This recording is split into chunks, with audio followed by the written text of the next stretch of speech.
don't know what the hell the Texans offense was doing, putting Tank Dell in the mix on a handoff up the middle to a running back at the goal line.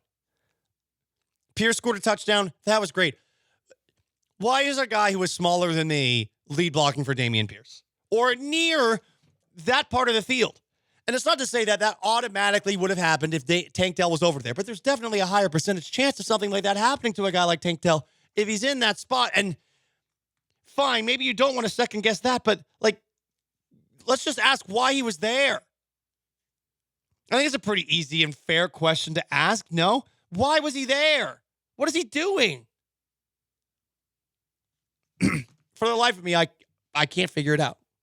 Yeah, it's a situation of like every play has a risk of injury, but you still want your best players playing as many plays as possible because the reward of they're great players. They do great stuff.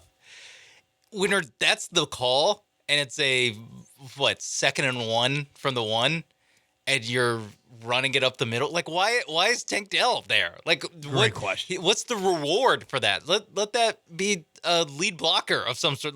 Andrew Beck has to be somewhere around here. Even one of the other receivers are better blockers than literally the smallest guy on the team. Yeah. I mean, honestly, where do we stop? Have Matt Amendola out there. Right. Like, that might be the one guy that you'd want Tank Dell in over. And it's not like Dell doesn't try to block or anything like that. That's not the point. It's just not what... Well, Dell does put in effort on that side of things, which, for a guy his size, commendable. But, yeah, we're going pretty low on the list before people that we would throw into lead block. And honestly, Matt Amendola's jacked, so I think I might even do Amendola over Tank Dell. Have you seen Amendola? Amendola's got guns. That guy's jacked. It was the first thing that you mentioned to me. Yeah. After the game. What was He's a surprisingly jacked kicker. Game. The Jags game when he missed 2 kicks. Yeah. You're like, you know what? Credit to him for talking to the media and for being jacked. He's jacked. Cool. What? I mean, listen, we're gonna be uncomfortable talking about other guys' bods, but like for a kicker. Oh wow. He's listed to have like 30 pounds on Tank Dell. Yeah, Dell's listed at 165. He's a big guy. Like, he's not very tall, but he's big. They're the same height. They're 5'9". Right. So 30 extra pounds of weight. Matt Amendola, lead blocker, and Tank Dell. And it sucks too because Dell seems remarkably selfless, and making it even worse, I really enjoy listening to CJ Stroud speak. I do think he is, and this sounds always condescending, but no offense, compared with Davis Mills last year, it's just night and day.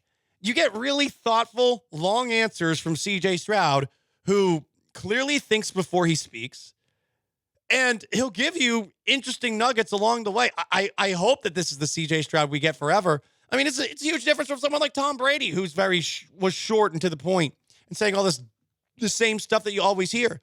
So seeing him visibly shaken up, just a couple of feet in front of me, standing at the podium, when asked about Tank Dell, it bums you out about the future of this Texans offense and about Dell's future as well. I'm lost for words, man. I honestly don't know what to say. Like, you see, like, your brother put in so much work and be so helpful. Like, that's one thing about Tank. He's very unselfish. And to see him go out, like, the game of football is tough, man. It's tough. We fight our tails off every day to make people happy. We put our lives on the body. I mean, our bodies on the line, time in, time again, man. And just to see that happen, it's cold. It's not easy. I got to be there for him. So more so than anything, like, forget football. Like, Tank as a person, like, I know it's gonna be tough for him to get out of that. And who knows, man? He might be back playing Super Bowl. So let's try to be positive about it. But it's tough, man. I'm hurt. Like, I can't sugarcoat it. I can't come up here and lie and say, like, oh, we'll be all right. Nah, it's not, you know. And I love him to death. I told him that. And 7-3 will be a great duo for the next couple of years, man. Right when he gets back, who knows, man? God works mysterious ways. It might not be that bad of an injury. Who knows? I don't really know. So I love my brother to death, and I'm praying for him, and I'm here for him no matter what. My big concern with this, in addition to hoping that Dell will be the same explosive player that he was when he comes back from this injury, my big concern is about the offense going forward. Because if you took a look at this game, the Texans offense went off a cliff after Dell left this game. And honestly, without Nico Collins, there was no Texans offense yesterday. It was big plays to Nico Collins. 52-yarder, 59-yarder. I mean, that's basically half of C.J. Stroud's passing yards yesterday. Collins had 190 receiving yards. Brevin Jordan had 60. Everybody else, very little work. And there were some drops. There was a lot of slop from the offense.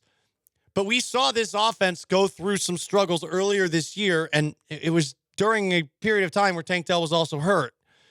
So it makes me wonder going forward about this team's ability to score points without Tank Dell. It's going to put way more pressure on the defense, too. I mean, you're going to need Will Anderson to do what he did on Sunday some more. You're going to need Derek Stingley to make plays some more. And I do think that this defense yesterday played above its head. Like, they still need to add some more talent to the defensive side of things. But when you take a look at the rest of the offense, who after Nico Collins is C.J. Stroud going to be able to make things work with? We've seen it happen with Noah Brown before. Brevin Jordan had a couple of nice plays in this game yesterday. But is it going to be John Mechie? I'm skeptical about that. I don't know where they're going to find playmaking with only, 5 games left in the year. I'm trying to figure out where it comes from. Losing Dell is a massive blow, and it sucks for a team that is fighting for its playoff lives. It's not losing Kenny Pickett like the Steelers just did. It's not having a quarterback, so they should be still in pretty good shape, but this offense, I imagine, is going to fall back to earth quite a bit for the last couple of games of the year, especially when you consider they're going up against defenses like the Jets and the Browns. Yeah, it is something where Nico Collins was awesome last game. Will Anderson, Derek Stingley were both awesome against the Broncos, but throughout the whole season, the most consistent weapon for C.J. Stroud, the most consistent guy other than C.J. Stroud that has helped this team win games is Tank Dell. It's been Dell, and right. they just lost him.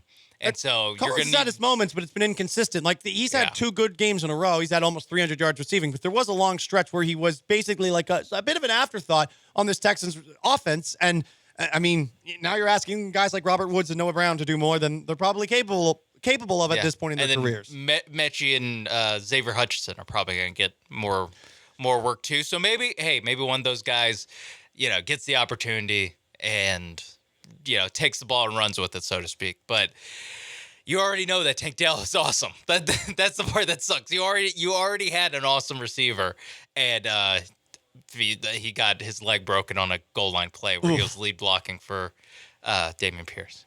Couple of calls before we move into garbage time. Andy's in Cyprus. Andy, what's going on? Hey, look, there's a reason why you don't have 5'10", 160-pound running backs, because you don't want to run them against linemen and linebackers. There's no way that Slovic should have had that play called where Dell is the guy going after the safety. You've got Woods, Nico, and Brown, big dudes, all weigh about 220 or plus. Those are the guys who should have been going after the safety, not your 165-pound wide receiver. That's a horrible. I'll bet you this: when he comes back next year, he's never going to be the lead block on that again. The wide receiver. I hope so, Andy. Go after the tackle. Someone texted in Andy that Bobby Slow is going to be a head coach somewhere else next year, so this will never be a problem again. But every now and then, coaches have, let's be honest, just boner moments. Like they just do something dumb. It's like the and this happens with more quarterbacks than just Patrick Mahomes, but Mahomes is the most obvious one, where the Chiefs never run quarterback sneak because in 2020 was it? Right. He got hurt. Maybe it was 21. He broke a bone in his foot doing a quarterback sneak, and so now they just never run it.